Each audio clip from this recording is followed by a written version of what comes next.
Kajal, is my screen visible? Yes, Yes. sir. Yes, sir. Thank you. Thank you. Great. So,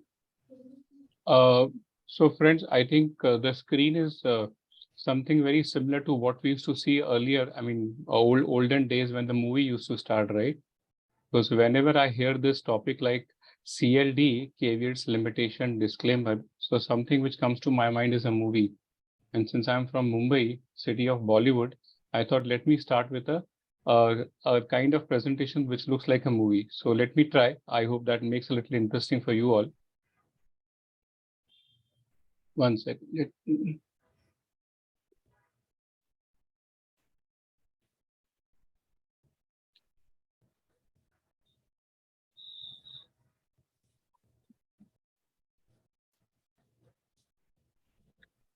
So this is a production of Divya Jyoti RVO, and this presentation is inspired by and based on IBBI guidelines. Examples used by the presenters are fictitious in case of any similarity to actual reports of registered valuers are purely coincidental. The presenter does not intend to hurt the sentiments of any individual company or authority. Rule 8 of the company's valuation rules mandates that the registered valuer shall state CLD's caveats, limitation, disclaimer to the extent that they explain or illustrate the limitation faced by the valuer, which shall not be for the purpose of limiting his responsibility for the valuation report. And no living being, including trees, were harmed during making of this presentation. So friends, can anyone tell me what exactly is this? Introduction to a movie. It's similar to that. Okay, anybody else? Disclaimer in the movie. Correct. So this is a disclaimer in a movie format for this presentation. So can anyone tell me from these 4 different paras, which one is a disclaimer, which one is a caveat, and which one is a limitation? Anybody? Please, because let's make this session very interactive, because this is a very, very important topic. And in my limited experience, what I've seen is that many of the RVs, they are either not applying this, or in some cases, even I've seen that they are not aware about it. So maybe before I ask this question, anybody who is not aware about CLD as a guideline, anybody? Or maybe they are aware, they are not using it. Anybody wants to share?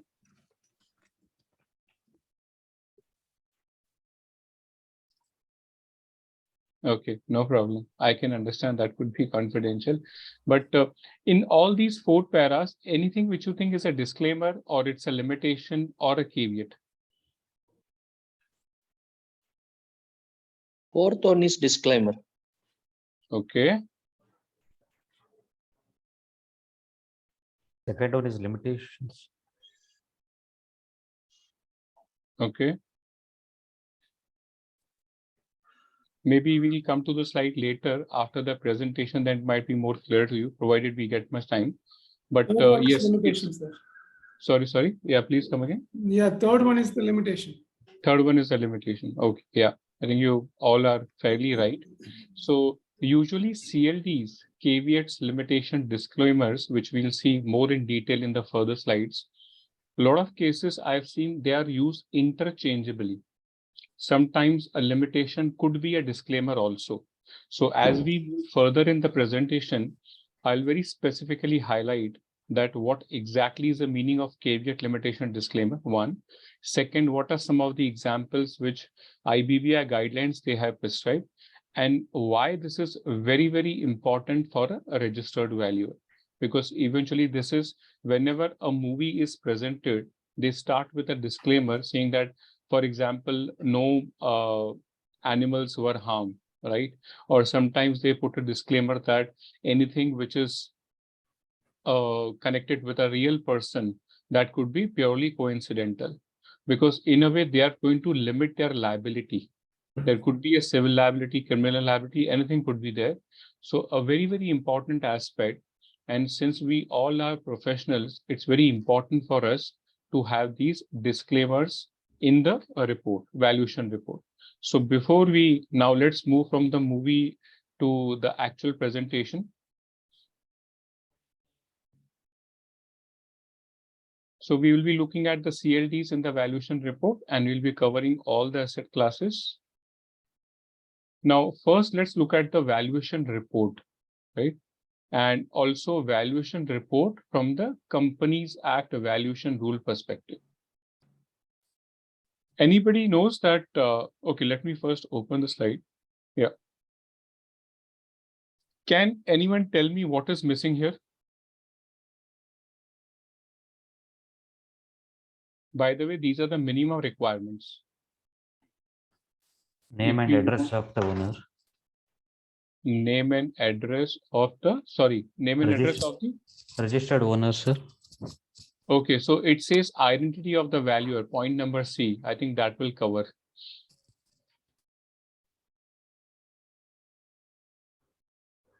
Azaraji is saying speaker's voice is coming as echo. Is that, is my voice as an echo to all of you? No, sir. So maybe, Azaraji, there might be some issue at your end. You can just check it. Anyone else? What is, this is a minimum requirement. What is missing here? Disclaimers and limitations and caveats. Absolutely right. So if you see, the conclusion is comes at the K, which is the 11th point, right? But the more important point is your caveats, limitations, and disclosures or disclaimers, to the extent they explain or elucidate the limitations faced by valuer, which shall not be for the purpose of limiting his responsibility. This is the most important part. And I'll show you some examples, some practical examples as well, where registered valuers, they have actually put a disclaimer, which in a way, or you can say it's a potential way of saying that they have not done their due diligence or not played their part in checking the data, or maybe in some case of verifying or investigating the data where they could have done it. And trust me, recently, not even recently, but maybe a few months back, I was part of a forum where I heard that in the NCLT, there was a IBC proceedings which was going on, and the honorable judge was looking at the report. When he saw the report, he really didn't appreciate the valuer's report because it looked more like a copy paste. There were no specific data points to give what exactly the liquidation value, how the liquidation value was arrived. So the RV has to explain all that aspect. So this was not in a good light. So very, very important that we should include these CLDs in the valuation report. In fact, a lot of cases, what I have seen recently, that in some cases, they don't even provide the conflict of interest point. Some cases, the investigation part, like whatever inspection investigation the RV has taken, that also is not included. So my request to all of you would be that all these 12 points are very, very important, and these are as per valuation rules. So you cannot skip a single point. Maybe in some cases, that input might be only one or two liner. Say, for example, disclosure for values, interest, or conflict. You can just put it stating that the registered valuer in no way is connected either with the asset or with the corporate debtor, or maybe with the company for which he is doing the valuation, and hence there is no conflict of interest. So a couple of lines also is sufficient, but these all 12 points should be part of your valuation report. So in case if you have any questions at any point of time, please unmute yourself and you can just speak up. I would really appreciate if the session is more interactive rather than one way. Now let's look at from the practical aspect. So some of the examples, valuation reports.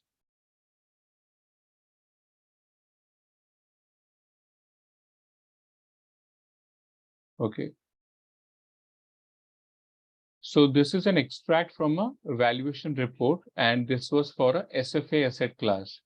My understanding is that today we have 70 plus participants, and most of them are land and building. So I'll try to cover all of them or something which is more generic, but wherever it is too specific to any asset class, I'll mention that. So this is a extract from the report where a valuer had put this as a part of the CLD. Can anyone tell me if there is anything wrong in this? Or shouldn't have been, or should have been put it better way? Anything, or it may be right also. Anybody?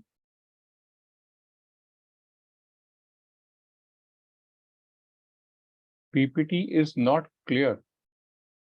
Is this not readable? I mean, Paryati Shah is saying that PPT is not clear. Is it not clear to everyone? Yes, not Not clear. clear. It's Is clear. it- It's clear. So it's clear to us, not a problem. Okay. Maybe Paryati ji, you can just check it at your end, or maybe you can try to zoom a little. It might help you.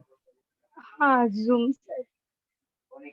Anybody comfortable in talking in Hindi also is absolutely fine, because I've seen some cases people prefer. I'm absolutely comfortable. Being from Mumbai, I can speak Marathi also. So please feel free. Sir, Tamil, Anybody? sir? Kunjam Kunjam teri yaad. Konjam தெரியும் sir.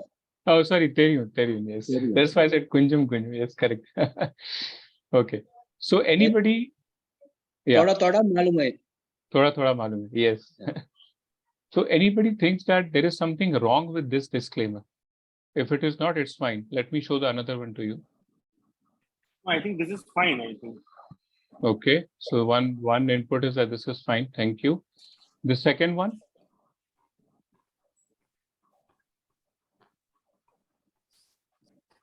No, I think this is not fine. The second Okay. one. And why so? What exactly is the problem here? So the reason being that the data retention policy is not something which should be commanded by the valuer. It should be as per the act for which you are valuing. Because investigations can go on. I mean, in an IBBI case where there are preferential transactions and everything is there, in an IBC case. So you can't state that. I mean, there might be that case might go on for a longer time. It might go on till Supreme Court or High Court or wherever it can go on till.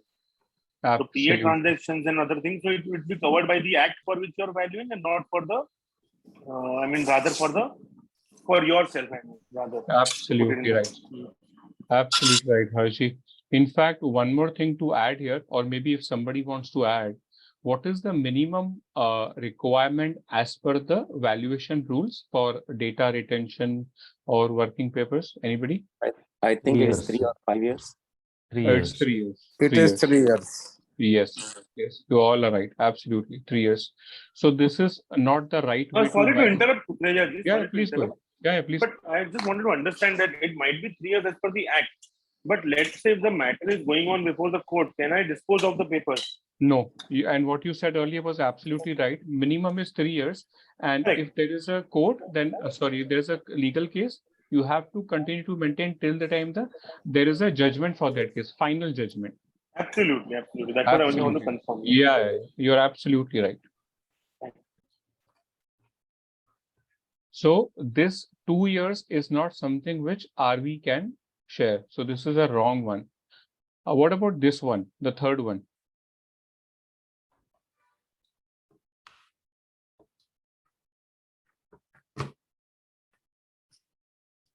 I think the last line is little, the value indicating the valuation report holds good only up to the period of 6 months from the date of valuation.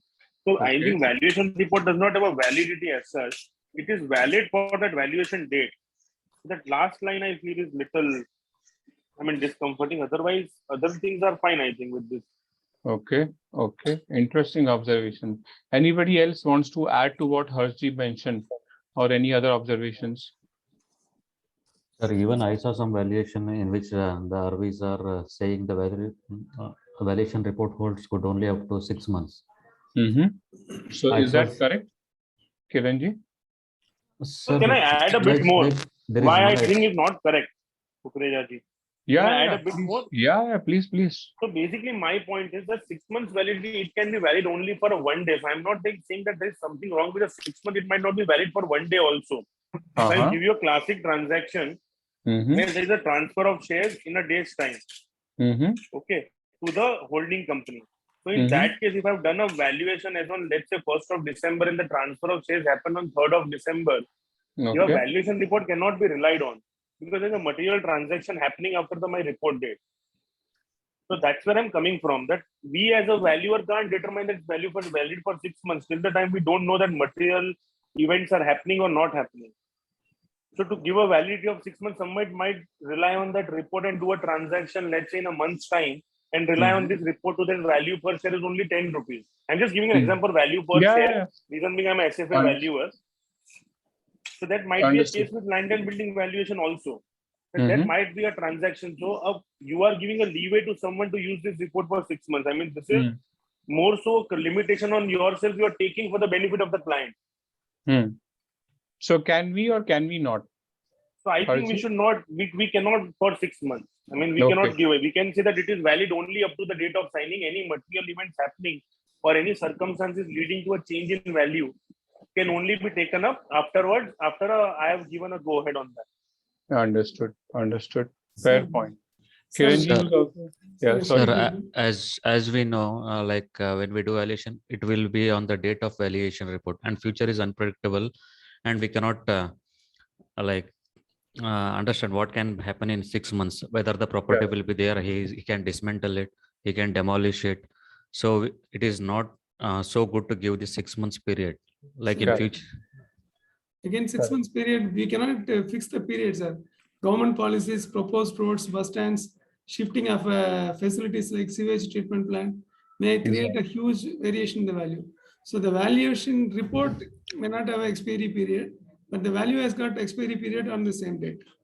Absolutely right. You all are absolutely right. I'll just ask a very simple question here, which I'm sure everybody would be aware. What are the 3 dates which we share in the valuation report? There are 3 dates. date of getting assignment, Yes. Appointment date, date of valuation date. visiting the site, and date of valuation.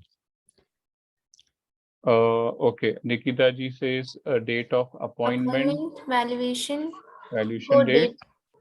and report date. Kiranji, you added one more thing, date of visiting the site.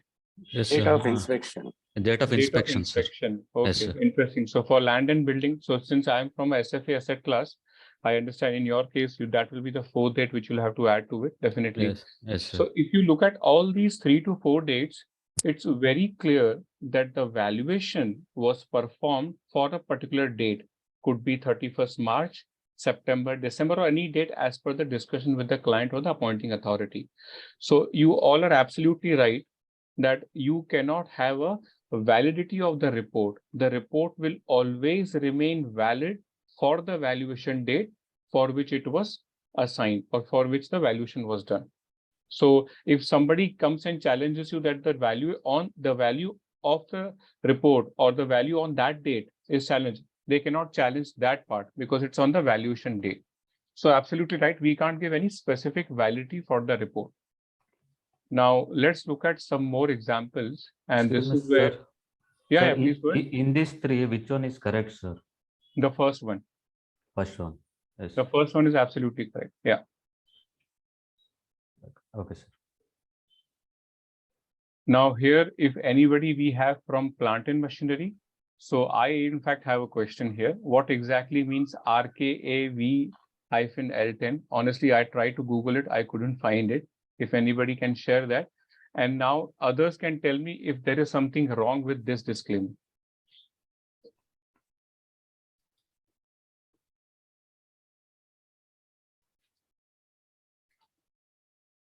There's a very interesting observation in this disclaimer. In fact, it is a good point for discussion. More the views will be helpful.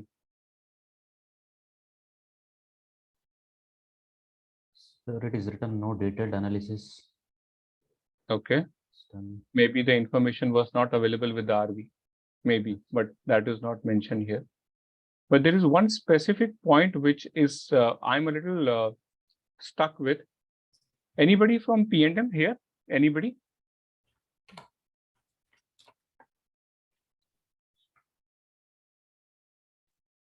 Okay, so seems we are only land and building and SFA. Anybody heard about this RKA VL10? No, sir. Okay. Now, since there is no response, so I'll just ask a specific question. The first line says format as per client requirement. What are the views here? Can the client dictate the format? No.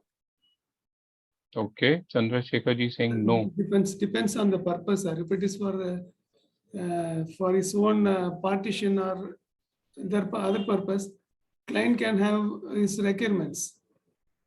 Sir, So- it depends on the authority for which we are doing valuation. If it is a financial institution, some Mhm. of the financial have their own data format for valuation. Mhm. Sometimes we have to follow that format. So Kiranji, for example, bank, right?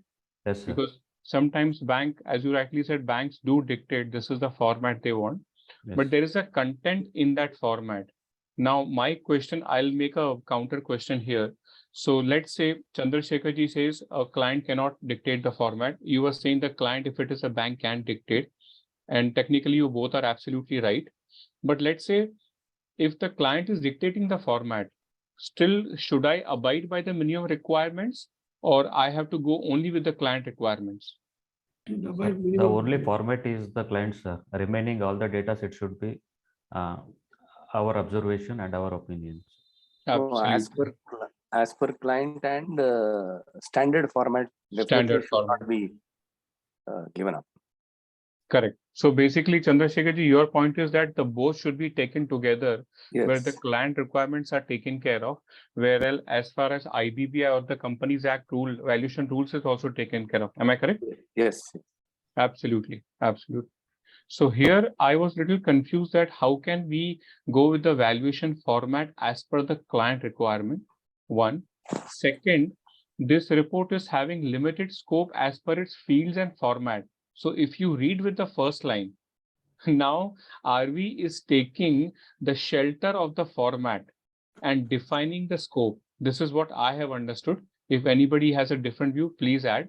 It says this report is having limited scope as per its field and format to provide only the general estimate and indicative basic idea of the value of the property. So if it is just a calculation, obviously we all know there are three types of valuation engagement.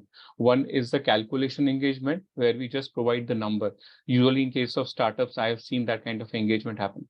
Second is a detailed valuation report, and third is the valuation review. So here it is, the extract is from a valuation report. So obviously this is not a calculation engagement, which means the disclaimer has to be very, very clear. One second, the valuation rules format or the content has to be taken care of. If the client is dictating the format, plus the minimum requirement should be taken care of. Am I correct? Anybody wants to add anything to this?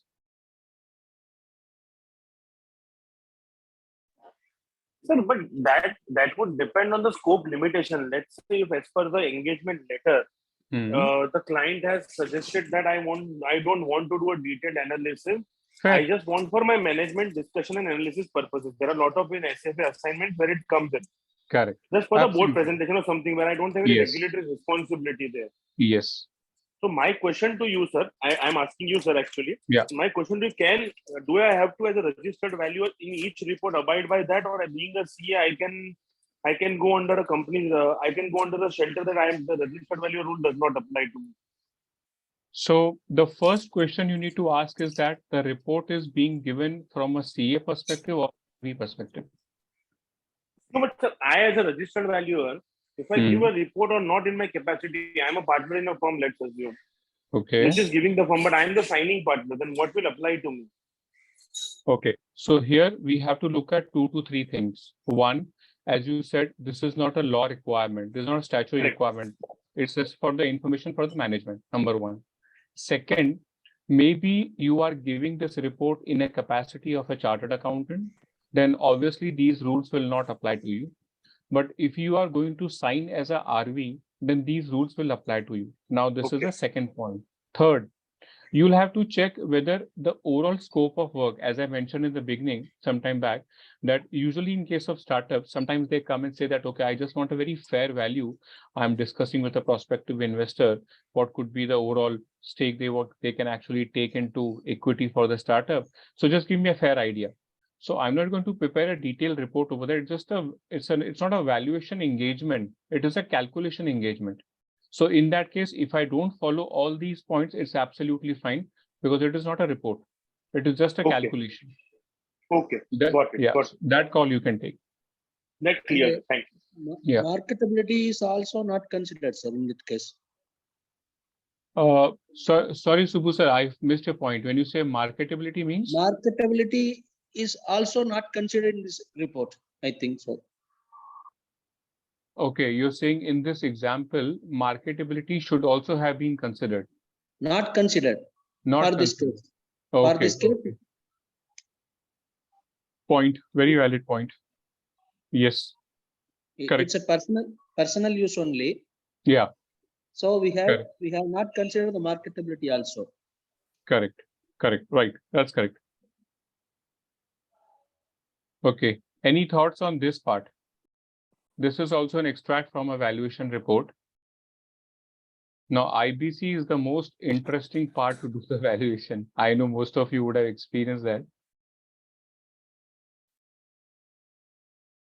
So this is SFA, but of course, plant and machinery, land and building also can share their views.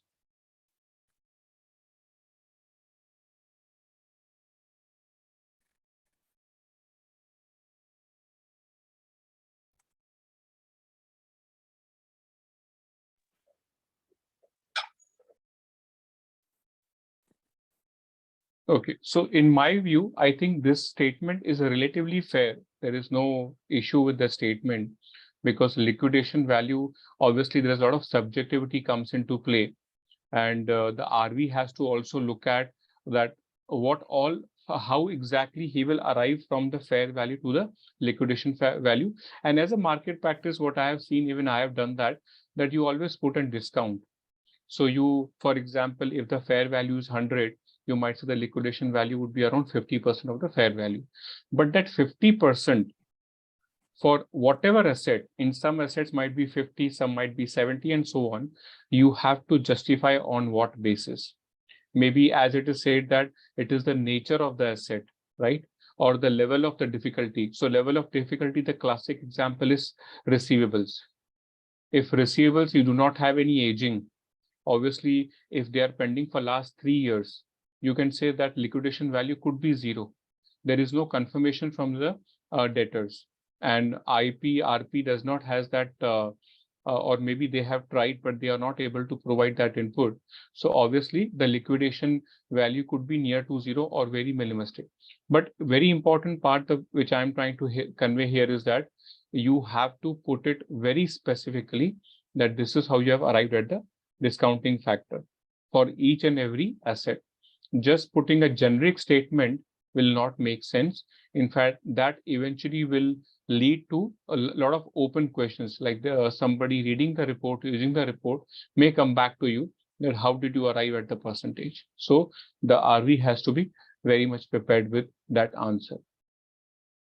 Any questions before I move on?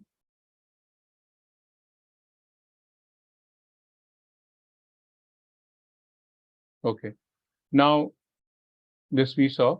Now, let's look at the compliance part. See, we all are professionals and we have to abide by the law. So I'm sure a lot of you know that as far as the insolvency professionals are concerned, the kind of disciplinary cases, every week there are 1 or 2 cases to the least. So in most of the cases, you would see the compliance part is missing. And a lot of situations, the IPs, insolvency professionals, have been fined with money from ranging from 2 lakhs to 5 lakhs to 10 lakhs. In extreme cases, there are also situations where they have the AFA, authorization for assignment, or like COP, which we call for RV, that has been cancelled for a year, 2 year, 3 year. In some cases, they've been asked to actually also go back and undergo the 50-hour training again, or maybe work under a senior insolvency professional for 6 months. So the point is here that the regulatory authority is very, very clear that we as professionals should comply with the law, should comply with the regulations, rules, guidelines, everything. Now, since the CLD are the guidelines, and what they have done is, if you read it along with the company's valuation rules 2017, it basically says that we have to adhere to these guidelines. So let me share some insights on that. So if you read both the valuation rules and the guidelines together, it says Rule 8 of the rules mandates that the RV shall state CLD to the extent they explain or elucidate the limitations faced by the valuer. Honestly speaking, these guidelines are actually favorable for the RV. Eventually, these guidelines are going to protect you as a valuer during the course of your assignment, because every assignment is unique. The purpose could change, right? The client might not have sufficient information. Classic example, IBC. In fact, in one of the cases which I was doing along with my another colleague, this company was undergoing a CRP, a Hyderabad-based company, and the IP appointed us for doing the valuation. And obviously, as you know, that there are 2 valuers appointed. So the IP actually asked us to go and discuss with the other valuer, SFA asset class, and then both of can work together and arrive at the same value.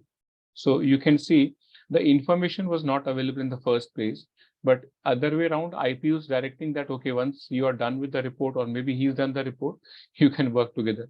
If you can do that, then the question of independence again is challenged, right? So which is not again within the ambit of law. So we can't do that. So there are a lot of different situations which come in play. So to protect us, CLD will plays a big role. Now, very important, as I said in the beginning also, the purpose should not be to limit the responsibility of the valuation report. And now I'll show you a very classic example from a report. Again, this is a report extract. If you see here, what is highlighted in yellow, I have not carried out a due diligence or audit of the company, nor have we independently investigated or otherwise verified the data provided by the company. So as far as audit is concerned, fair. Investigation is concerned, fair. That is something which you can rely on the management information. But due diligence, something which you have to do to understand the data, right? There is a lot of to and fro which happens. For example, in the SFA asset class, the RV gets a lot of projections. So on what basis the projections are done? What are the assumptions made by the management? So RV always discusses these things with the management before he provides his valuation. Now, if you provide a disclaimer like this, it is going to boomerang back to the RV. So RV cannot dilute his or her responsibility. Eventually, this also could lead to that the overall valuation might not be suitable, or the person who's going to read the report might also challenge it or might not agree to it. RV shall prepare valuation reports under Rule 8. This is very clear. Now see this another angle. RVO shall monitor adherence to these guidelines through scrutiny of valuation reports. So as most of you would be aware, every 6 months, the RVO will come to you and ask for the reports, a sample of reports. And what they do is they do a peer review. In the peer review, this is one of the most important point which the peer review committee looks into, whether the CLD guidelines have been followed or not. And if they have been followed, how effective they are. So there is always a check on that. So again, reiterating, CLD is very, very important. Any questions? Sir, I have one very important question in a very Please. typical situation which I faced. Yeah. So what happened was, there was one call which we got from some regulatory authority to some investigation valuation. A very high authority, I can't name them. No worries. Whatever. Now the problem is that they had asked me that, are you a peer reviewed valuer? Now, does my peer review every 6 months make me a peer reviewed valuer or not? Because Okay. there is no certificate like as a CA firm, we are issued a peer review certificate. So Yeah. if you recollect now here, there is no peer. I have taken this up with the RVO as well. Hmm. But they are unable to, they are saying that you are peer reviewed, but there is no certificate which is issued to us every quarter or every half yearly or yearly as in annually as in the CS case. So how do we justify that position, sir? That we Okay. are peer reviewed or not? So in my view, here, there is a saying, no news is good news, right? So Yes. whenever every 6 months you provide your data to the RVO, and Correct. they have the responsibility to take care of the peer review, and that goes on for a 2 to 3 months time period. So Correct. if there is no response, there is no inquiry, there is no inspection, there is no query to you, it's very safe to assume that you are peer reviewed and there are no observations in the reports which you have already shared for peer review purpose. And to further protect yourself, what you can do is maybe, for example, the time period is April to September, and usually by first 15 days, 15th of October, the RVO starts staging the RVs to give the Correct. reports, right? So Yes. after 15th October, maybe you can just take a month or 1.5, 2 months time. And from your side, you can just put a mail to the RVO that hope all the reports shared are in line with the IBBI guidelines or valuation rules. And I haven't heard anything from you as a peer review observation. So my assumption would be that I am peer review and there are no further actions required from my side. Just a 2-liner, 3-liner mail from your side to RVO, that's taken care of. Otherwise, you will get a response. So always you can share this email with the authority saying that this is how the process is and this is what I've taken care of. I don't see any challenge over there. Okay. But sir, if they ask for a certificate, what can be the production of a certificate? That has to Because be given by the RVO. So yeah, because then you RVOs can, are not issuing it these days. I mean, yet none of the RVOs have issued. That's what I've heard from ICI RVO, ICMA RVO, both. I am registered under ICMA. They said there is no guidelines as such to issue peer review certificates as such under the rules. So now there is a little ambiguity here because SEBI is asking for this in a lot of cases. Understood. So that's why I just wanted to check. Yeah, I understand. It's a very practical challenge. In fact, my another colleague also has faced the same situation. So I gave the same advice to him. One. Second, I would here, if required by SEBI, for example, I can just go back and say that, see, this is the email which I can share with you.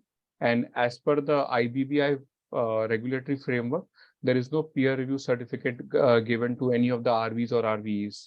So if this is fine, that should be sufficient. Okay. Yeah. Thanks a lot.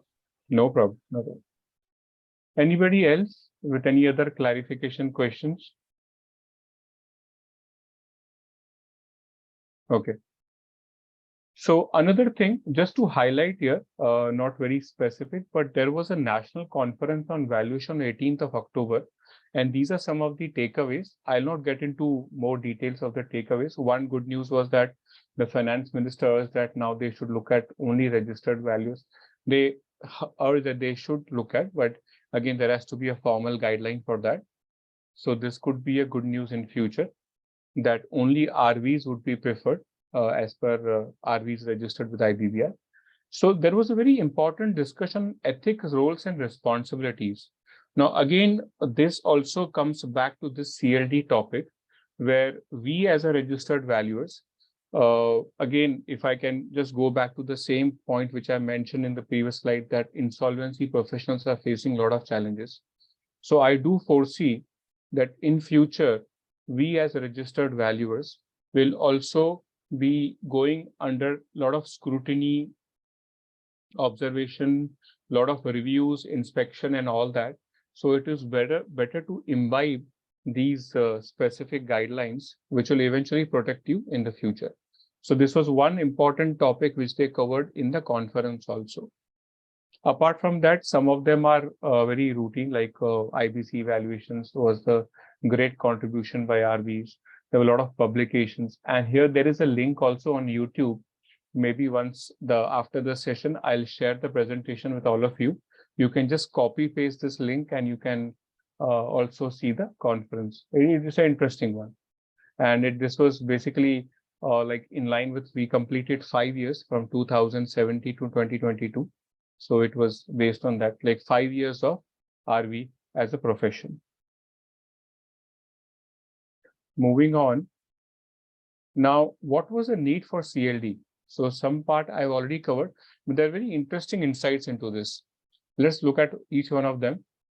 Now, these are some of the newspaper ads. I've just put it over here. The focus is on startup, but I'm sure you will get the message.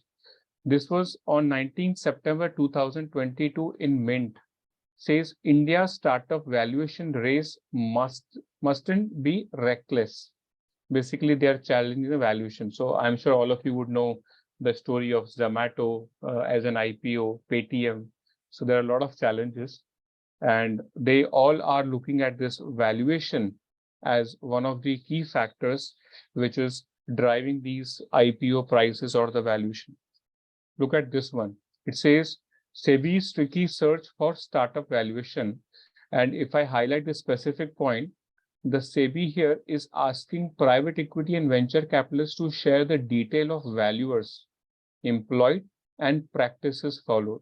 See, this goes back to what I just said some time ago, that the scrutiny, the disciplinary cases, or maybe inspection, peer review, that is eventually going to get strengthened or extended.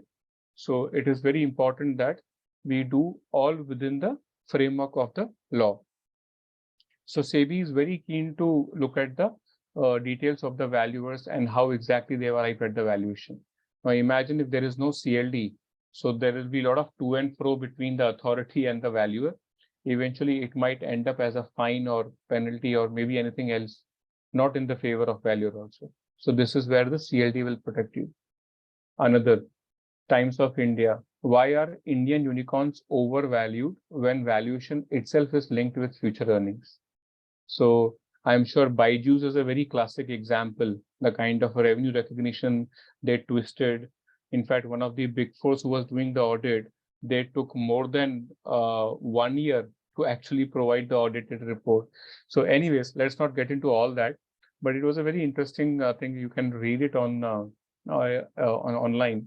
So again, valuation is getting challenged every now and then. So that is where the need for CLD comes into play. Now, if you see here, practical challenges which we have seen is that the valuation obviously is an estimate, right? It is not an exact number. It's not a price. It's just like a starting point. If the buyer is doing a valuation, he wants to see that at what is the approximately value or the price he can start with, or that is the minimum which he might have to pay to the seller, or the other way around from the seller's perspective. So this is an estimate. Wherever there is an estimate, subjectivity comes into place. Subjectivity will change from with a lot of factors. Like Hershey is a SFA valuer, I am an SFA valuer. Let's say if we both are doing the valuation for Swiggy as a business valuation, everything remains same. Obviously, his valuation would be different, mine would be different. So it's an estimate with a lot of subjectivity involved. Next, again, the same point which I just said, 2 or more RVs will probably arrive at a different estimates. And it could be because of the different purpose of valuation. Now, a very classic example here is that I just like, let's say there is a factory and very simple, they're into manufacturing of mobile phones. Now, let's say the factory is being run by a 65-year-old man, correct? And his children are settled abroad. And the factory is doing very well. Now you're doing a valuation of this, the overall factory, which includes plant and machinery, land and building, overall business valuation also. Now just replace this owner with 4 young dynamic individuals. Again, the same situation, everything remains same, but again, the valuation will change over here because the continuity in the first scenario is a little unclear, but in the second scenario, it is very clear. These are young 4 dynamic people. Obviously, the going concern aspect will have a longer period, but in the first case, it might not. So the purpose is the same, but again, because the background is different, the valuation approach could change, the calculation could change, the number could change. Another point is that even in the same situation, everything remains same. Two RVs can have a different value. Also, this is a very interesting, and IBC is a classic example that you never get information from. I mean, IP himself is challenged because I'm also an IP, so I can understand that plight.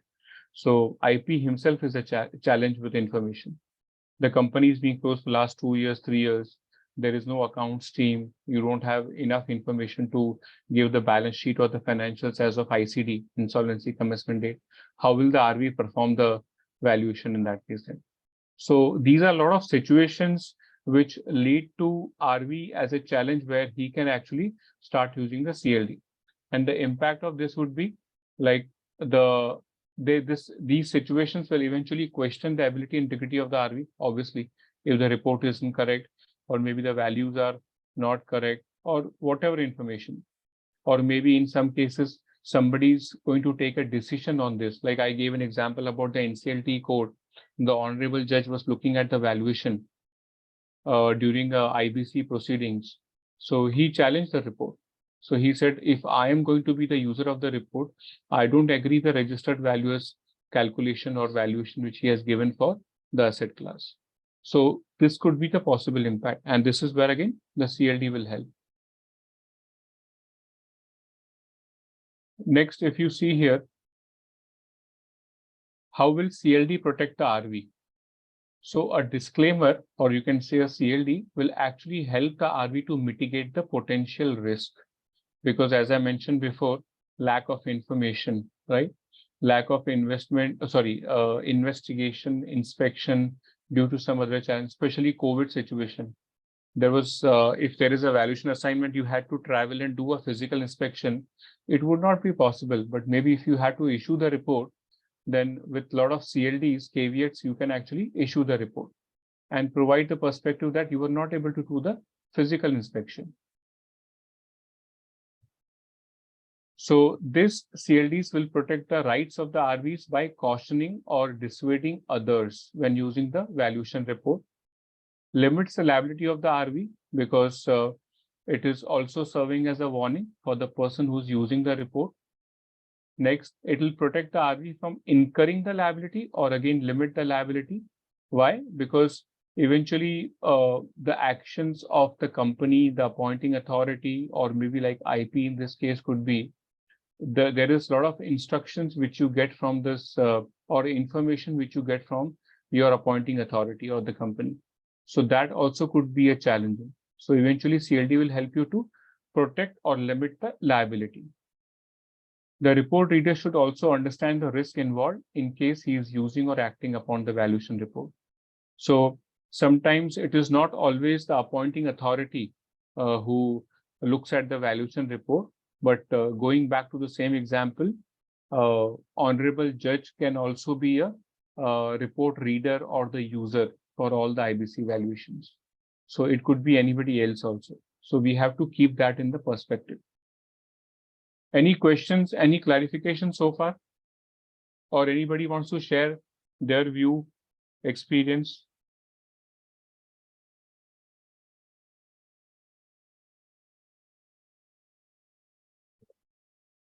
Okay. Now some important tips to add CLDs. So this is very, very important. And this I'll cover in different asset classes also. Should not carry or lead to or has the potential to dilute the responsibility. This I think we already discussed in the previous slides. The valuation report, one second, this is very annoying. The valuation report should be capable of being tested through the crucible of legal evidence in judicial proceedings. Because I'm sure whenever you have passed your RV exam, there were some 6 to 10 case laws which we had read, and those were very old.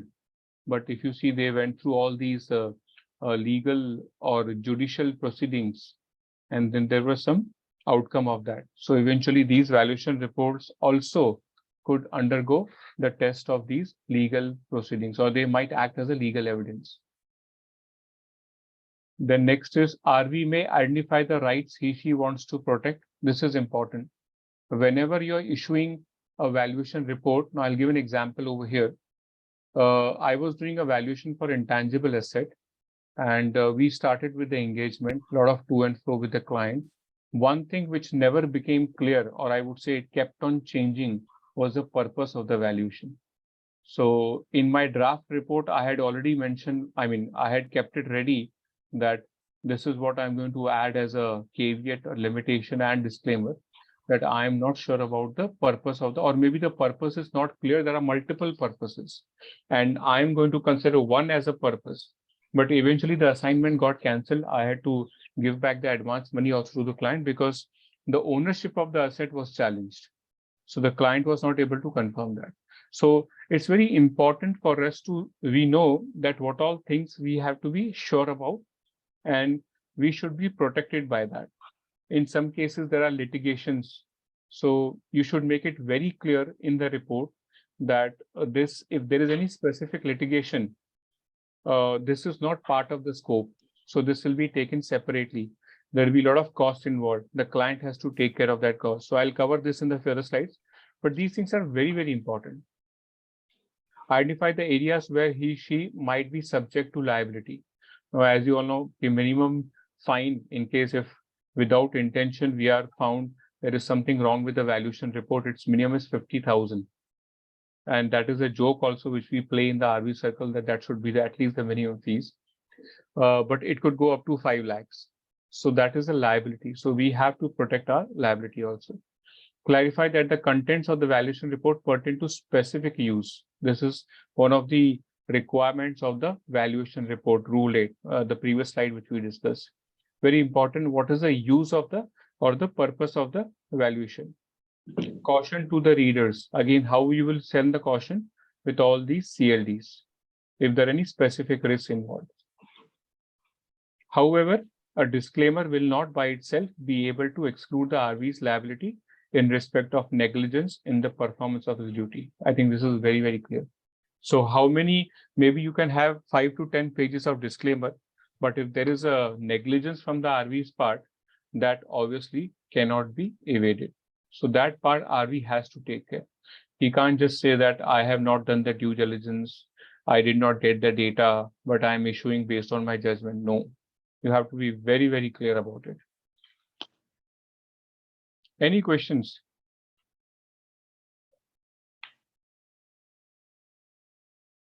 Has anybody faced any challenge in adding CLDs?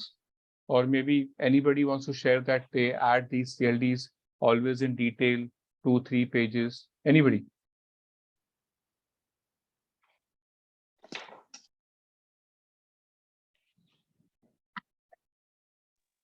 Okay.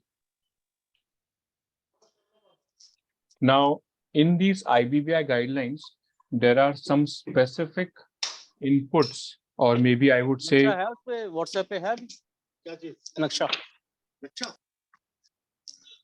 कितना margin कितना 20%. Sanjeev sir, can I request if you can please put a line on mute? Sanjeev sir. Thank you. Okay. So these are some of the very important items or points which should be part of your valuation report. Can I request if you're not speaking, you can just put your line on mute. Sadbir ji? Yes, sir. Yes, I'm Please. listening, sir. No. Sir, I'm saying if you're not talking, you just put your line on mute. Yeah, okay. Yeah, thank you. Thank you. Yeah. So these are some important points which we should include in the report. And this applies to all the asset classes, by the way. It says an affirmative statement that information provided and assumptions used by management, again, not by RV, because RV's assumption will be separate in a separate point when we're talking about CLDs. So these assumptions used by management have been appropriately reviewed. See, this is where the negligence part comes into play, where we as RVs, if we don't review those projections or whatever data they have given, again, that would be our liability. Or we haven't made the sufficient inquiries to understand the assumption. So very classic example I'll tell you. you were doing the startup valuation, and they had to give the projections for next 5 years. So every year, the revenue was going up by 100 to 200%. And when there was a discussion with the management, they did not had sufficient data to support that why they think the revenue will go up with such a high percentage. Startups, yes, we can understand, but still, so they were looking for funding, additional investors, but eventually they had to show that because they have such a bright future and they were into this artificial intelligence, so they had a bright future, so they obviously hired the revenue, hired the valuation, hired the funding. But it was not very convincing to us as a valuers. And there were a lot of to and fro, which we were discussing. We were not clear about the assumptions also, because whenever you're looking at the projections, you have to understand if there is a growth in revenue, the growth could be maybe a new line of product, maybe could be a new geographical location, or maybe new customers getting added, or maybe the product is getting enhanced, or maybe the competition is going to get killed, or whatever, something like that, which gives you the perspective that yes, the revenue is going to go up. So very, very important from RV perspective that we should be reviewing, inquiring about the assumptions, projections, or any information provided by the client. Affirmative statement. Again, I'm highlighting this affirmative statement. Why?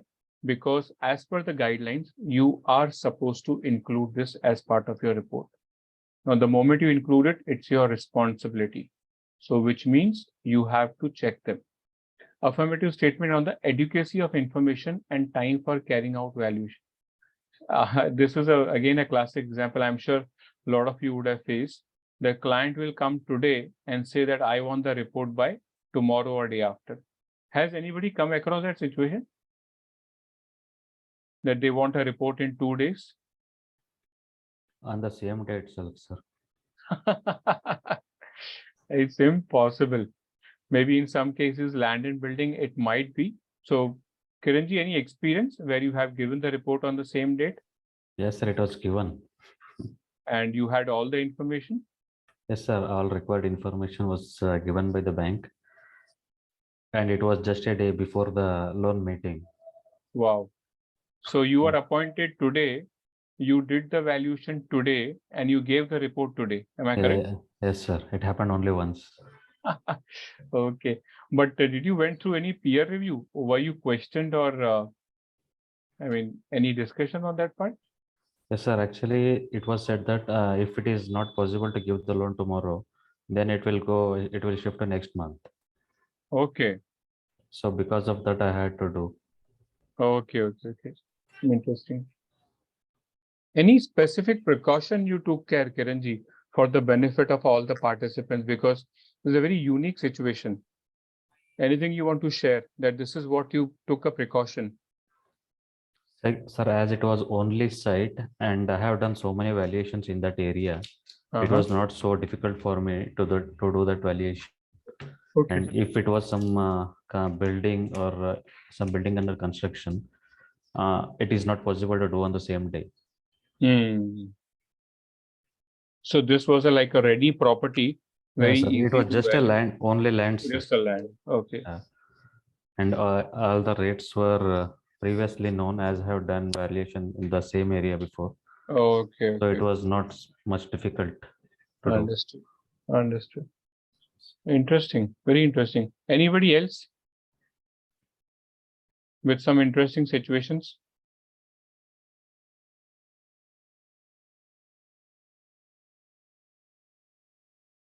Okay. How many of you include these two statements in your report? Or I can ask how many of you don't include these two statements? Do you all include it?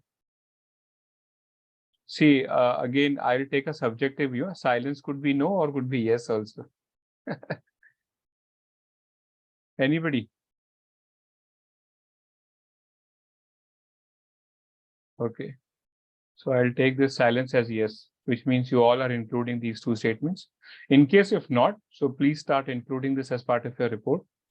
Now, if you see this, it says should mention any key factors which have a material impact on the valuation, which could be your size or number of assets, minority, majority holding, could be any specific conditions related to the property or to the machinery, maybe the marketability or ownership.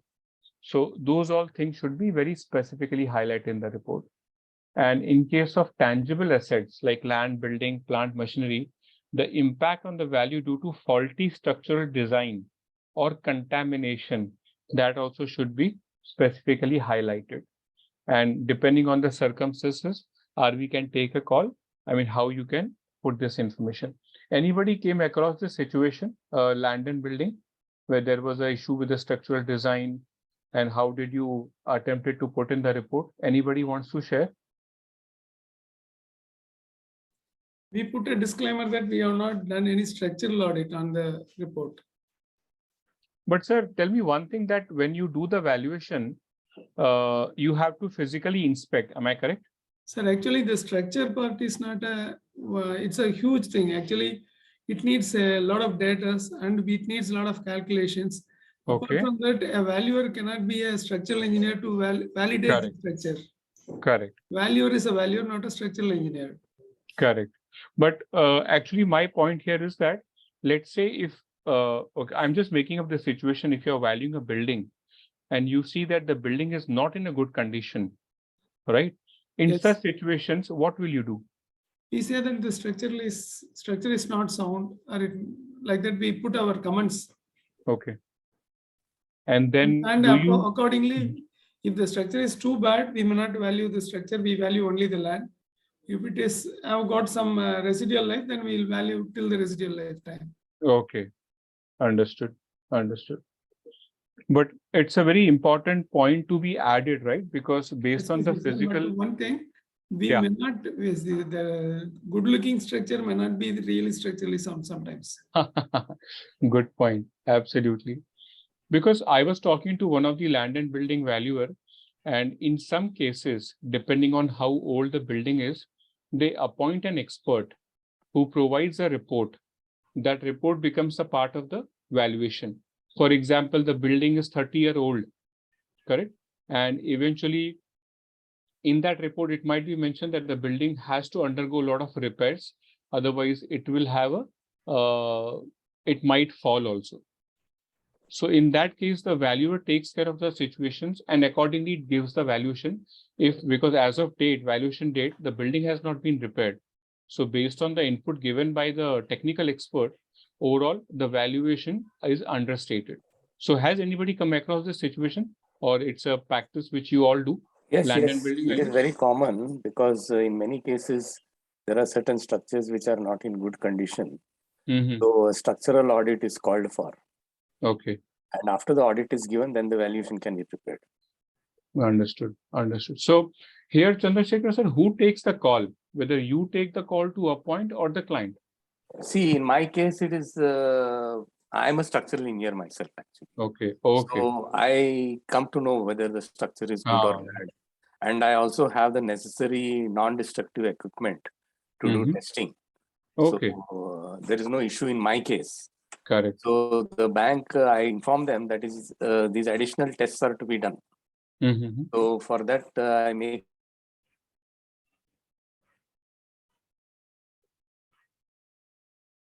You there?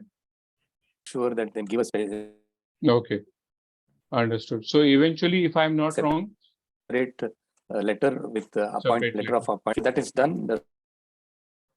understood.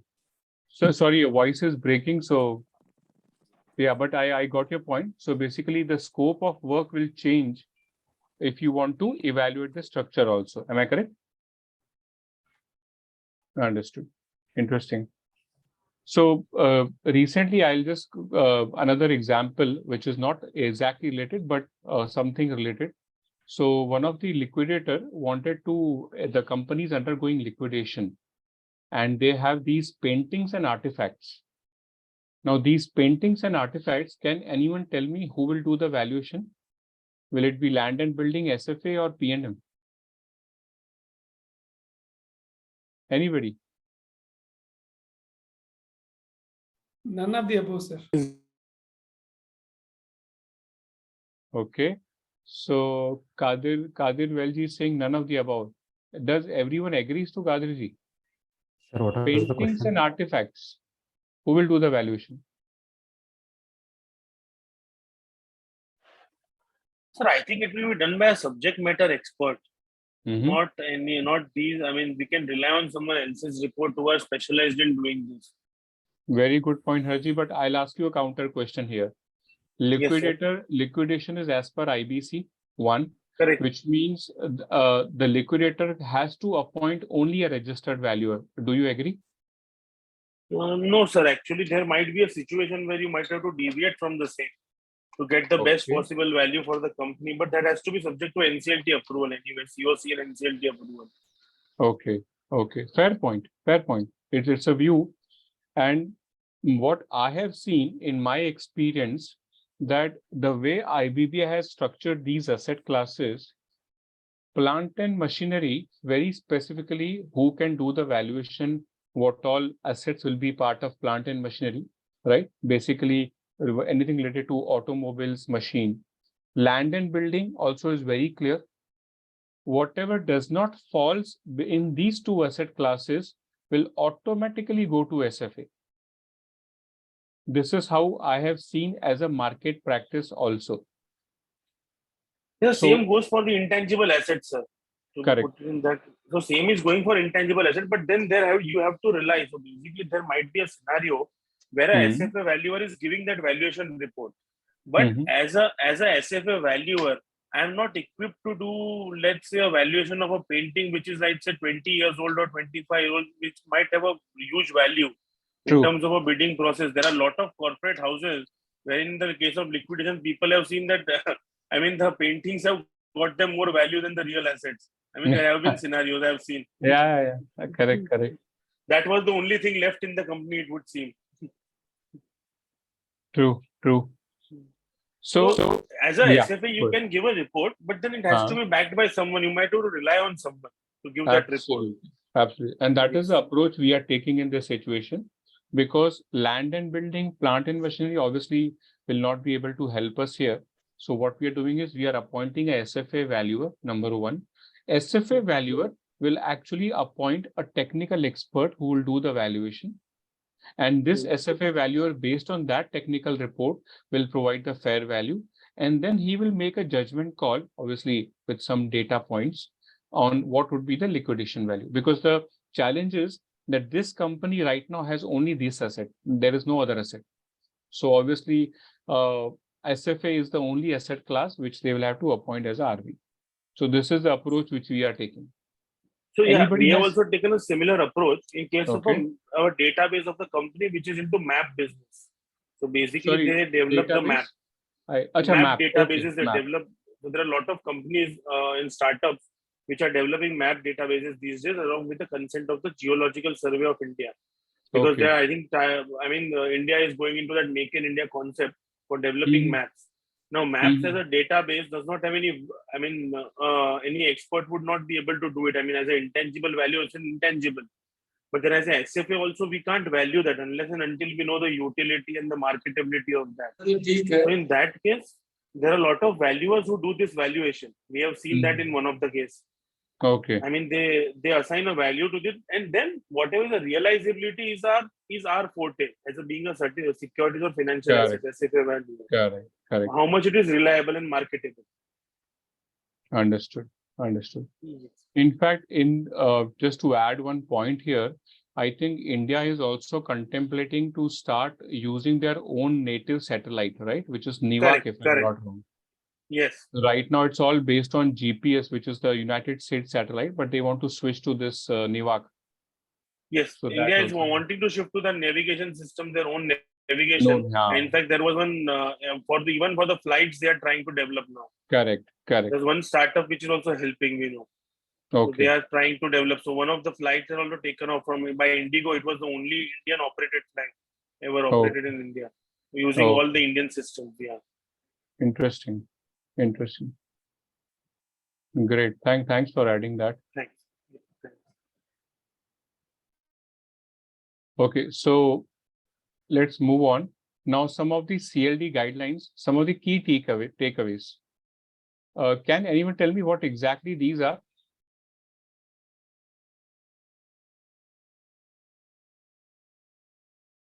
what exactly this sign is, the triangle, what does it mean? It's a warning sign, I think. And I think on the cigarette packet, it's always mentioned, and that is also a warning. So this warning, what is it? A caveat? Is it a limitation or a disclaimer? Disclaimer. Okay, so Nikita ji says this warning is a disclaimer. Fair. Anybody else? Limitation, sir. Okay. So Limitation. I think it's a caveat. I think it's a caveat. Wow. Oh, it's a So we have disclosure also. disclosure. Okay. Yeah.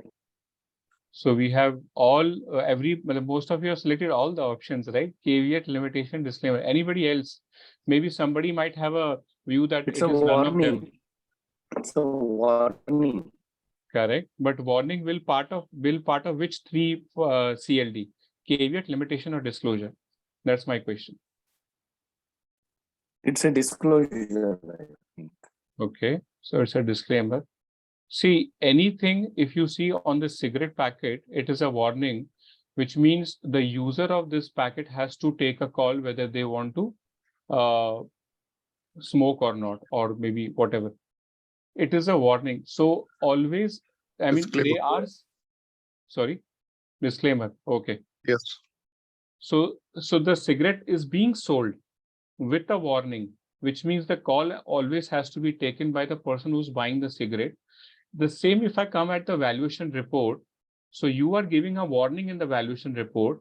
For example, the data provided was inadequate, or maybe this is the data which I got, or maybe I used 2 years previous audited financial statements, and this is the value. Now, the person who is reading the report, they will take a call whether they want to agree to the valuation or not, and eventually they want to take any decision, right? Let's look at, this is a caveat, by the way, not a disclaimer or limitation. And this will be more clearer once we look at different synonyms of caveat. So if you see, this is a caution. It could be warning, a qualification, proviso. It could be a stipulation also, or a forewarning. So all related to warnings, eventually they will be considered as a caveat. So now you have to be very clear that if you have to give a warning, to keep it very simple, it's more easy to understand.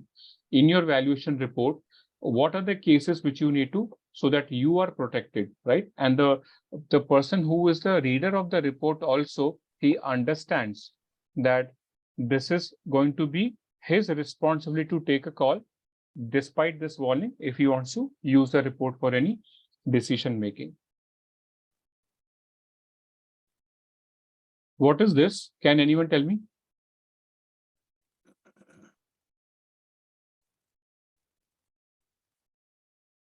Preventing someone from reaching his goal. True, very true. But whether it is a disclaimer or a limitation? Limitations. Limitation. I think, yeah, it's very apparent, right? Because you're not able to reach. So again, going back to IBC example, classic, no information available, obviously it will be challenging to do the valuation. So it's a limitation. Limitations is always a restriction on the scope of your work, right? It is challenging to conduct an inspection or investigation based on the data available at your end. So you have the data, but you can't do it. Or maybe the data is limited or it is not complete. It could be either that there is no data before you started with the engagement. It happens in case of IBC. And maybe in some cases during the course also, it could become a limitation. Obviously, this we know now what is left, disclaimer. So disclaimer is again an statement which intended to specify or delimit the scope of rights of obligation. So any person reading the report has to read along with the disclaimer. So if I go back to the movie example, which we started with, so even if they show in the movie that a specific animal was harmed, but that might be basis the CGI which they have used, graphics they have used, but they have made a very clear disclaimer that there were no animals which have harmed. Nowadays, they make it more specific that no animals were harmed, and whatever shown in the movie was actually based on the CGI, so that these animal rights people, they will not come and sit on them and claim any kind of a civil or a criminal liability. So basically denying the responsibility intended to prevent any liability, and this may be exercised or imposed by parties in a legally recognized relationship. So obviously the relationship which we as valuer have, anybody can challenge the report legally also. So it's very important to add these disclaimers. Now, let's look at some of the CLDs for all the asset classes, right? All the 3 asset classes.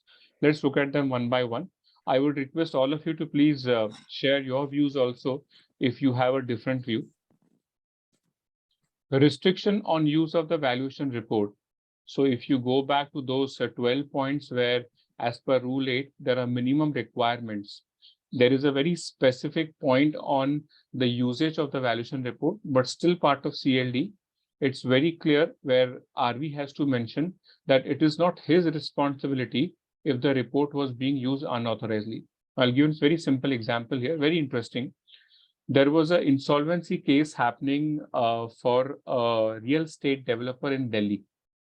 And as you might know that in case of a real estate, there is an authorized representative which is appointed. This authorized representative represents the class of creditors, which means all the flat buyers. Okay. Now, this property was at a prime location. So eventually the CRP was coming to a stage where they started calling for the resolution plan from the resolution applicants. So the moment resolution plan comes, you would know that who are the prospective buyers, what is the amount they will share with you, or they will actually pay the RP to resolve this, the corporate debtor. And obviously the information has to be shared by the authorized representative. Now there was a WhatsApp group. Somebody from one WhatsApp group forwarded the resolution plan on the other WhatsApp group, and that resolution plan started getting circulated between all the buyers. And there were 3 resolution applicants, which means resolution applicant 1, 2, 3, they were able to see what was the plan given by the other 2 applicants. So it became open. Somebody was able to give 100 rupees, somebody was 150. Now the competition started. Eventually, you won't believe, they had to scrap this entire exercise, extend the CRP, and call again for the resolution plan. So from a RV perspective, with that example, it's very important that we always highlight that if this report is being shared to anybody else, it is not RV's responsibility. Very, very important. Responsibility of RV only to the authority or client who has appointed and not to the third parties. Again, it goes in line with the first point. Information accuracy. So as we discussed in the previous slide, so we are not, as RVs, are not going to do any specific audit or any kind of assurance. It is all based on the information shared by the client. But yes, again repeating, the due diligence part is something which is very important. We can't do away with that responsibility, but we are not going to check for the accuracy. Correct? Achievability of the forecasted results. Obviously, if the client says the revenue will grow by 100%, 200%, it is not RV who is going to provide that assurance. He is going to take that as a base and do the valuation, but this report does in no way says that this forecast will be achieved, because a lot of cases I have seen RVs also add the forecasted result as a part of the report also in the annexure, where the user of the report can see how the revenue is going to grow in the next 3 to 5 years. Post-valuation date events. I think this is very clear and simple to understand that the relevancy of the valuation will always be for as of the valuation date. Anybody has any observation on so far of these CLDs? Anybody wants to add something? Yeah, the second point, only to the authority or client who has appointed, not to third party, and for the purpose for which he has been appointed. Correct. Absolutely right. For the purpose. Yes. Correct. Range of value estimate.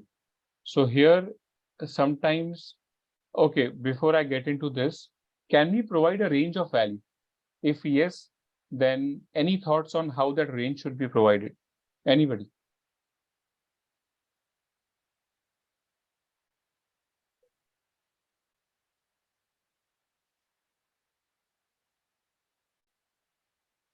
So we cannot provide a range of value. Is that the right statement? Or we can? Sir, we can provide, but not in case of a regulatory reports, I think. Reason being that when you talk about so there might be a scenario where there might be a preferential allotment happening. In preferential allotment, you can't provide a range. Reason being that if you provide a range, you cannot have a minimum value at which the preferential allotment should happen. Correct. But it would depend again on the purpose and the scope. So if your scope provides that you can provide to the management, you can provide a range of value. But it should not be too wide. I mean, margin gap should be, I think, 10 to 15% of the value maximum. Correct. Absolutely right. And as you very rightly said, as per the law, for example, in case of liquidation, it cannot be a range. It has to be a specific number also. Correct. And as you scope and whatever client is input is there, that is also very relevant to identify if we can provide the range. Correct. Yes. No responsibility to the actual price of the subject asset if sold or transferred or exchanged. Obviously, value is an estimate, not the price. Reliance on representation of the owners, clients, their management, and other third parties. This also is very straightforward.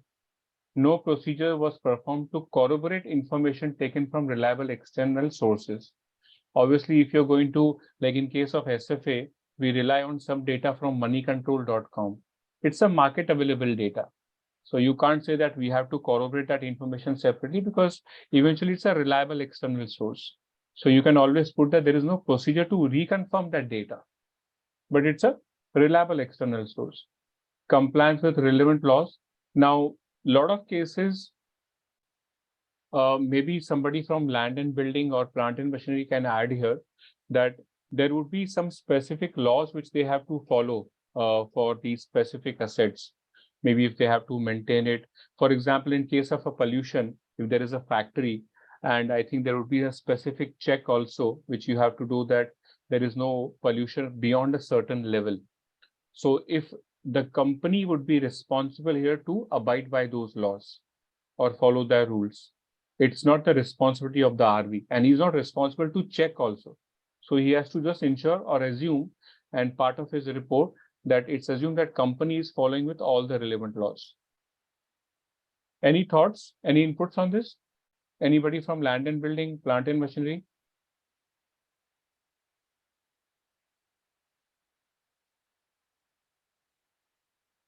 Okay. Future services including but not limited to testimony or attendance in court. Now this is important. In fact, when I was doing my 50 hours training, this was one of the points, though we were still becoming, going to give our exams and still to qualify as an RV. But this was a point which was discussed, and I don't forget this, that whenever a valuation is going to be part of any legal proceedings, where this will be a valuer would be required to come and attend those proceedings or provide more insight, opinion on that report which he has given. So this will always be out of the scope of the assignment, and this should be mentioned in the report. And in case the valuer is required to come to the court, so there would be a separate cost or fee attached to it, which could, out of pocket expense or any travel expense. All these things should be taken care by the client or whoever authority is asking the valuer to actually come and attend the court. So this has to be very clearly stated. Anybody has faced a situation where they were asked to come and attend in the court, and if this clause helped them? Anybody?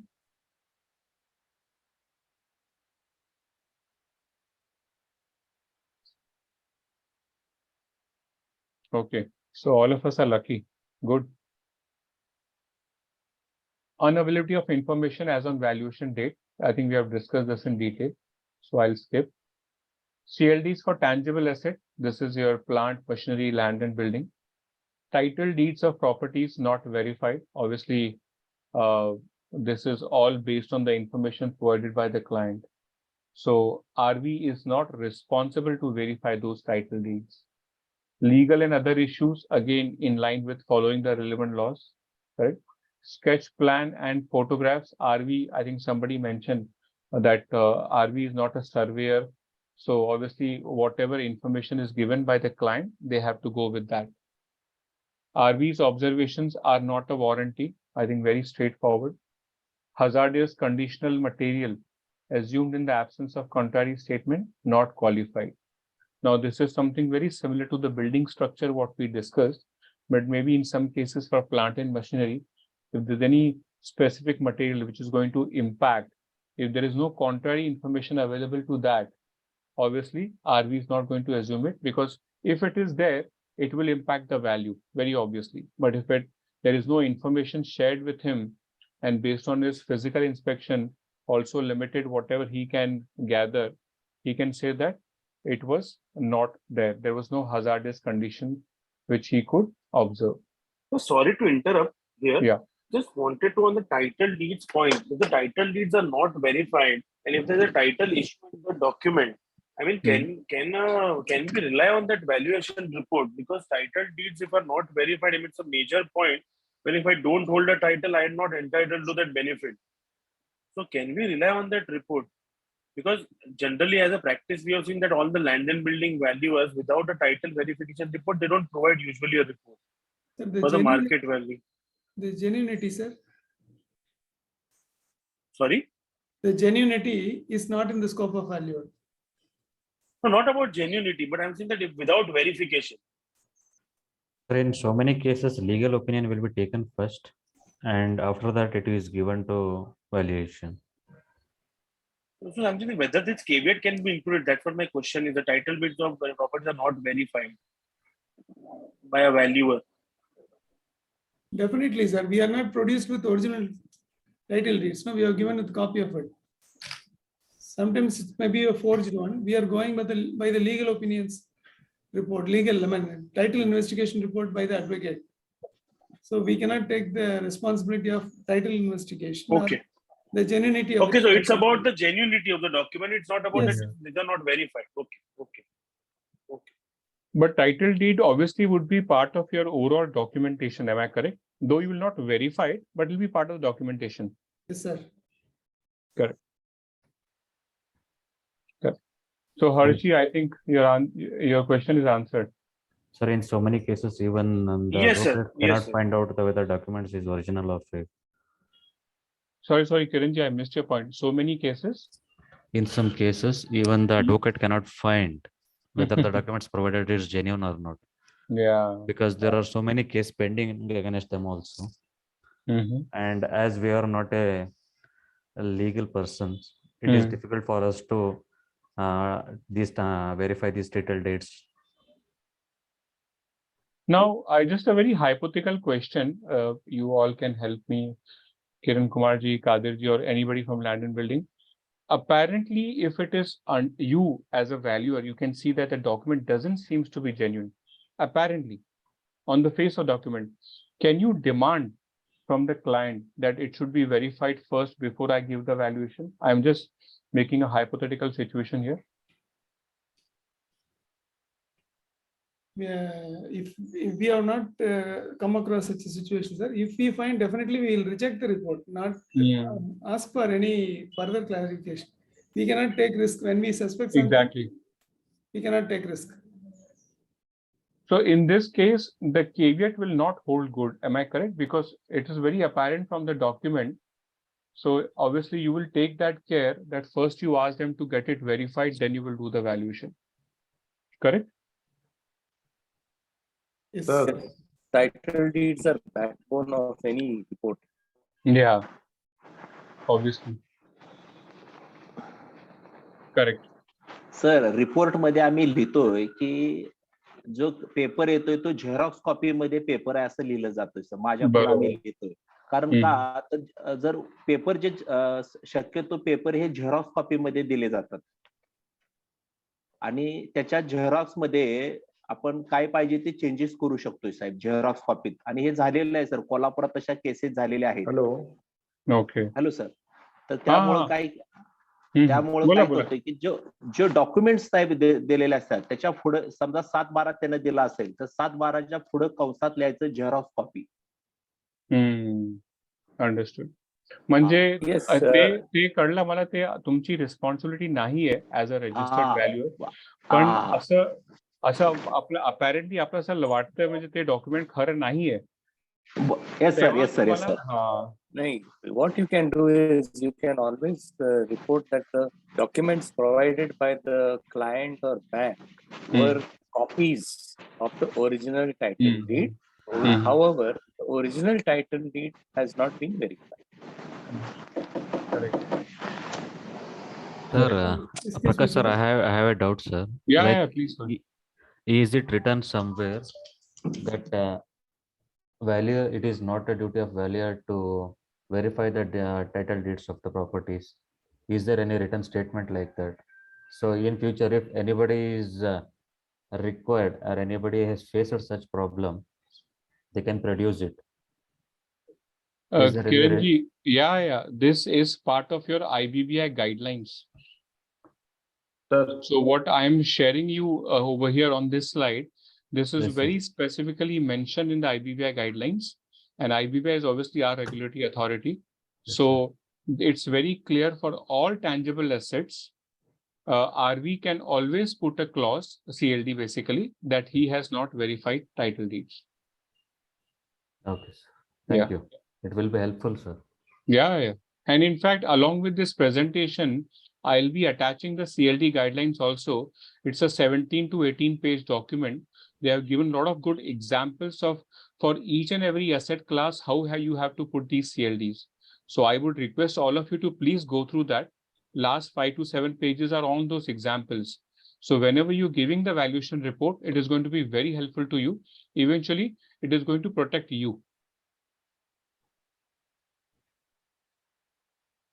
Thank you, sir. No problem. I think Kadir sir had a point, right? You were trying to say something? Yeah, actually, in one of my valuation, the layout drawing was modified. The document is original. Again, the promoter himself generated a additional land subdivisions from the park land sold to someone else, and the borrower becoming a non-performing asset. When we have gone for the investigation in the attachment, it was declared as a government land, Panchayat land, because it was already handed over to the Panchayat for park purposes. Okay. Now, when we are going for this police inquiry, the policeman is asking why you have not verified all the original deeds. When it is becoming a problem, if he not put the CLD, he can question anything he wants. Absolutely. So in a way, sir, the CLD will protect you. Am I correct? Yes, definitely. Yes, absolutely. A must actually. Yeah, it's a must. Sir, anyone revoke the valuation report submitted to the any authority? Sorry, Somnathji, I'm not able to follow your question. Please come again. Sir, anyone submitted report, any authority, can valuer itself revoke the report? Revoke. Withdraw. So, okay. Recall the report. Recall the report. If you have to recall, on what basis will you recall? If not part of not obligation of other person or party. One second. Maybe I'm not able to follow your question completely. If I want to submit report to the bank, yeah, if a bank that cannot completed obligation at that point, if anyone revoke the report itself. So Somnathji, you are the RV. You have already given the valuation report to the bank. Yes. Now bank is giving this to an authority. Bank does not perform any obligation on their part. Okay, bank does not perform any obligation on their part. Okay, so that is their problem. You have given your report to the bank. Yes. So your question is that can I revoke the report before the bank gives to the any other authority? Have I understood your question correctly? Sir, for not paying the fees, it seems, sir. Whatever it may be reason. If he has not paid the due considerations, yes. Can we recall the maybe? This is the question. Honestly, I have never come across this situation, and in my personal view, once the report has been issued, on what basis you will recall? If it is non-payment of fees, you can use the other route to recover your fees. Here, there is contract as per contract at this is contract fulfilled. Contract is fulfilled, not fulfilled basically on one point because you haven't received your fees. Am I correct? Sir, can we write a caveat that without payment, this report cannot be considered by that particular authority? No, you can't write that caveat. Right. But that should be part of your engagement letter. And the way you can protect yourself, and this is what even we do as a practice. Usually, this is a market practice. It could change case to case basis. Some valuers accept 50% in advance. And then what they do is they give 25%. They ask for 25% after the draft report has been shared. And then they ask for the balance 25% before sharing the final report. 50, 25, 25. Right. So this way RV is protected, and also the client sees what is the report before the report is final, and before sharing the final report, he gives the money to the RV. But I'll tell you one more thing, Loya ji, here that market practice could vary from case to case. Some cases RV would issue the report. At least in case of IBC, you never get the money, or you might Yes, get sir, after right. years. Correct. So those situations are there. Right. Okay. Yeah. So Somnath ji, I don't know if I was able to answer, but my view would be that we cannot revoke the report once it is issued. This is my view. If anybody else has a different view, please share. I think it's a good point of discussion.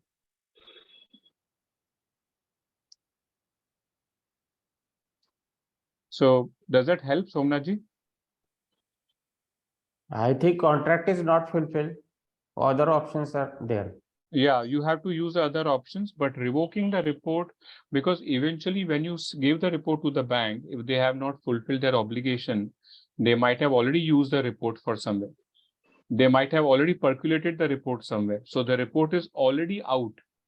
Now recalling the report, you should know to who all are using the report. Where will you put a statement that now this report is not valid? You can't do that. So practically, I don't see that as a possibility. So in this case, you'll have to use other route to ensure that the bank closes its obligations. Okay. Next point is validity of permits and licenses. Again, this goes back to those legal aspects. Virajji, can I request you can put a yeah, thank you. Thank you. So validity of permits and licenses. This is also part of. Can I request if you're not speaking, just put your line on mute, please. Okay.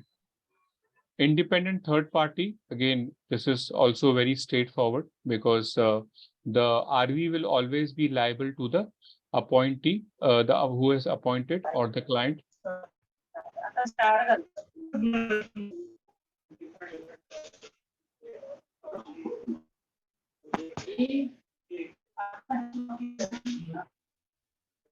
I don't know. Is it Virajji? Can I request you can please put your line on mute? Hello. Hello. Somebody has a question? Hello.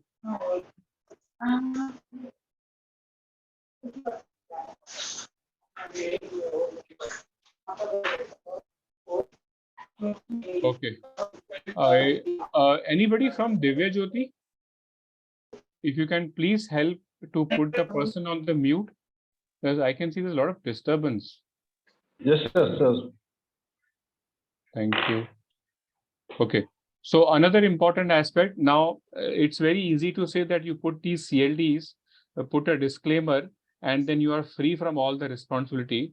But IBBI always goes a step ahead, and they have provided some of the CLDs which you cannot put. So these are very, very specific. You cannot put these CLDs. So let's look at them. Some of them. Business plan forecast received from client without reasonability test. I think this we have discussed. Due diligence. Remember that word. You have to do your due diligence. Market related data without testing appropriateness. So you can't say that I have used the data from moneycontrol.com, but I have not used I mean, I don't vouch for that data. Moneycontrol.com is a very, I think, reliable source, obviously. So you have to test. You can't just take any random website and use the data and say that I've used the data. Usually I've seen that in case of SFA, when we have to do this discount rate calculation or maybe cost of cost of equity. So that time we use Mutual these. funds. Sorry. NAV of mutual funds. Yeah, but if you're going to use this from a very reliable market data which is available, then you can't put a disclaimer for that. But if it is a private mutual fund, then obviously you can put a disclaimer. But it is a market data, then you cannot. So SFA, we use beta, right? Or sometimes you use this company specific risk premium also. So that has to be from a specific. So as a practice, a lot of people use Ashwath Damodaran's website and fetch the data from there. So that in a way is a market related data and reliable also. But again, you can't put a disclaimer for such situations.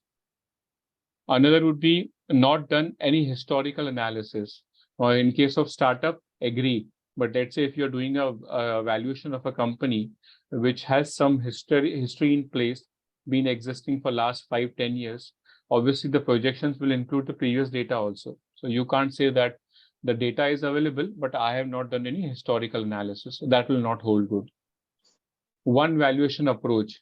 I think this is classic because every RV has to consider all the valuation, all the three approaches, and this is going to be part of the valuation report also. So you cannot put a disclaimer that I have considered only one valuation approach. Another expert, so work done, but not included in the report. So if I go back to the example about the structural design or the painting and artifacts, let's say if I am the RV, so I cannot say that this is the report and this is based on a certain report from a technical expert. This is the value, but without including the expert's report. So that expert's report should be part of the annexure. You can't just put a disclaimer over there saying that this is just being used and I have no visibility to the expert's view or the value done by the technical expert. That will not be fine. Now let's look at some asset class wise CLD examples. So we'll go one by one. First is the land and building. So by the way, these are the examples as per the guideline. You can include this, and I think Kiranji was asking for this, right? This is an example given in the IBPA guideline. Says we have not verified the title deeds of the properties with the records of the registrar, as this is the beyond the agreed scope of our services stated in our engagement letter. So you can include this as a part of your report. RV has endeavored to visually identify the land boundaries and dimensions. However, he is not a surveyor. Again, the aspect of the structure or the surveyor that becomes important here. I think Chandrasekhar sir added good points here. So we have discussed that in detail. I'll not dwell much on this. Next is the sale of the subject property is assumed to be on an all cash basis. So financial arrangements would affect the price at which the property may sell if placed on the market. So very classic case where the flats, a lot of cases, it's a cash and check combination. So the sale is subject on a cash basis, if that is the situation. But anybody from land and building, have you ever put this clause? Because I'm not sure whether somebody can sell a property on all cash basis. This is slightly weird for me, but if somebody can highlight, please. No, we have never done it. No, right? Up to 2 lakhs it is possible, sir, and not above 2 lakhs. It is not possible. Up to 2 lakhs. Okay. Because all the transaction above 2 lakhs should be done in check or online bank, NEFT or all those things. Correct. No, property sale for 1 crore and a transaction for on record is 25 lakhs. Or all other cash in cash term. Sir, all the sale dates happens like that only, sir. And But property yeah, is registered only for the stamp duty value. stamp duty Remaining, values. yes, and remaining Exactly. amount is collected on Cash. behalf of cash only, sir. Correct. Correct. I think that is how the market works. But very surprising part is that on all cash basis, because in case of stamp duty, obviously there has to be a certain value which will be transacted through check. So giving this kind of a caveat, I am little surprised that, which means we can do valuation based on a property. Again, 2 lakh point, which you said, Kiranji, is makes sense. But other than that, I don't see that is possible. Again, I don't have much view, not an expert on land and building. Anybody else or has any views on this or any experience to share? Sir, cash includes banking transaction, demand draft, check, and everything. It is specified in the Companies Act. Check includes cash. Sorry, cash includes check, DD, and banking transactions. Therefore, cash means immediate payment. Oh, okay. Interesting. Very interesting. Check is mentioned. How can it be all cash basis? Demand draft is there. That is also white document which says Yeah, it paid. it goes via So bank only, bank no, channel. it is not cash. It is not all cash. Sir, I am talking about Companies Act, particularly with reference to the allotment of equity shares. Equity Okay. shares allotted in cash, equity shares allotted otherwise than in cash. Otherwise than in cash means it has been allotted for certain other physical items, land or building or vehicle or whatsoever, or past services or present services. Whereas cash means check, DD, or immediate payment, or any money pending in the credit of that party. Therefore, I believe here also cash means liquid cash, whatever means it may be. Exactly, this is a definition pertaining to allotment of equity shares. I am applying here. Somebody may say that it is not applicable here. That is subject Yeah, to matter. Yes. that's a debatable point. Yes, Yes, sir. yes. Because Yes. this is specifically for land and building. Yeah. So, and Companies Act very specific about allotment of shares. So Allotment of shares. maybe that might not be applicable here. Yeah, yeah. Yes, sir. Okay. Value varies with the purpose and date. I think this is very obvious. So this report is not to be referred to for purpose is different other than mention. I think very straightforward. Now let's look at some of the examples for plant and machinery. So here just highlighting few of the things that the owner or the management, they have already given the information about the specific plant and machinery, and the value is assuming it is the true and best to his knowledge. He has relied upon the representations of the management, specifically for the financial data, operational data, and maintenance schedule of all plant machinery, equipment, tools, and vehicles. So this is again relying on the data provided by the management. Then express no opinion as to how closely the actual results will correspond to those projected forecasts, because these will be again based on future events. So this also we saw in the previous one, where we can have this kind of a CLD for all the asset classes. Now let's look at some of the SFA based.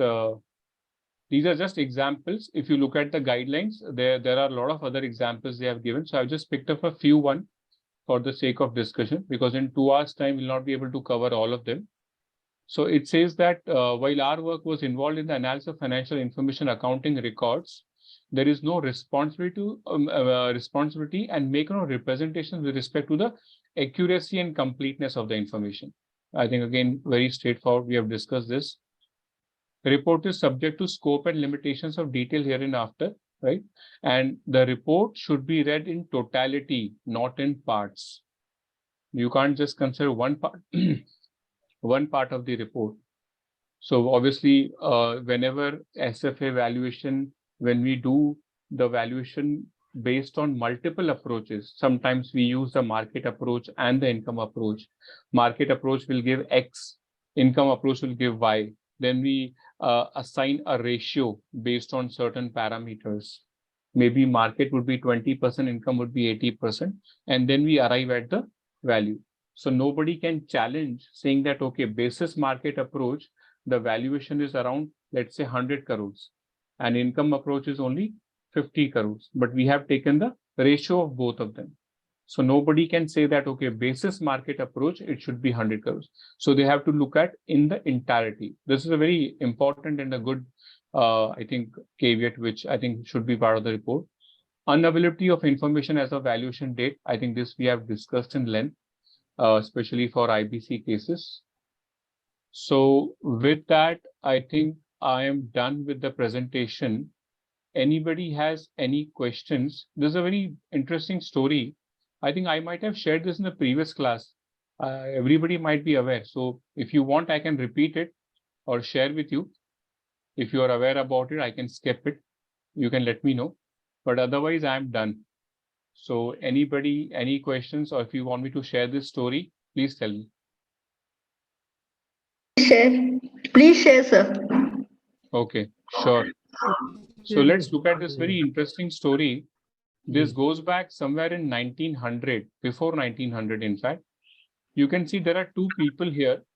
One is Mr. Tiffany, Charles Lewis Tiffany. He was a jeweler. And second is Mr. JP Morgan, a banker. Can I request if you can just put your line on mute, please? Azra Banuji, you can just put on mute. Yeah, thank you. So they both were very good friends, Mr. Tiffany and Mr. Morgan. And Mr. Morgan being a banker, so he was very fond of these necktie, which you can see in the picture on the top, the first picture in the center. Necktie is basically a kind of a badge which you attach along with the tie. So Mr. Tiffany knows that Mr. Morgan likes these necktie, and eventually he found a very unique necktie which was all with these diamonds, gold plated, very valuable. So what he does is he packs this necktie in a gift box, and then he sends a messenger, because those days no mobile phones, no telephones, no courier service, obviously. So there is a messenger which goes with the box along with a letter to Mr. Morgan. Now, Mr. Morgan, he looks at the box, he opens it, he sees a very interesting necktie, and then he reads the note. So that note says, Mr. Morgan, this is your friend, Tiffany. And as I know that you like neckties a lot, and this was a very unique piece I recently found, I thought I should check with you if you are interested to buy this. And as per me, the value, or let's say the value or price of this particular necktie is $5,000. Now, Mr. Morgan, of course, he knows he's Mr. Tiffany, so he thinks about it, that what should he do? Because $5,000, even in 2022, is a big amount, reasonably big amount. In 1900, obviously, you can imagine how big the amount was. So he thinks about it, but ultimately what he does, he sends the messenger back with the box and a note. Now this messenger is coming back to Mr. Tiffany with this box, which was opened and again closed. And there is another note which was sent by the Mr. Morgan to Mr. Tiffany. So now Mr. Tiffany is reading the note sent by Mr. Morgan, which says that, thank you so much, Mr. Tiffany, for this necktie offer which you shared with me. I'm really impressed, and this is definitely a very unique one. So I would really like to keep this necktie for me, but the value of $5,000 is very high. So what I'm doing is I'm sending a check of $4,000 to you along with this letter. You can keep the $4,000 check with you and return the box with the messenger. Otherwise, you can keep the box or return the $4,000 check. Now, Mr. Tiffany is very confused. What should he do? Should he, because he's a friend, plus there is a difference of $1,000. Should he let it go? Should he retain it 5,000? He's confused. So what he does is he decides to keep the box, and he returns the $4,000 check to Mr. Morgan. Now he was a little confused whether did he take the right decision? Was his assessment of the value of $5,000 right? So he opens the box, and in that box, there is a check of $5,000, and there is a note by Mr. Morgan, and which says, thank you once again, Mr. Tiffany. I was just checking the value of this necktie. And here is your 5,000. So in those days, this is how very interestingly, they were able to assess what is the right value of that particular asset. So I found it very interesting and I thought I'll just share with you. Now we have these three approaches. Those days there was no approach. So this was the approach to find the fair value. So with that, I am done. And I really appreciate all of you for all the inputs you have provided. If you have any questions, any feedback, if I can make this presentation better, I will be very happy to take it.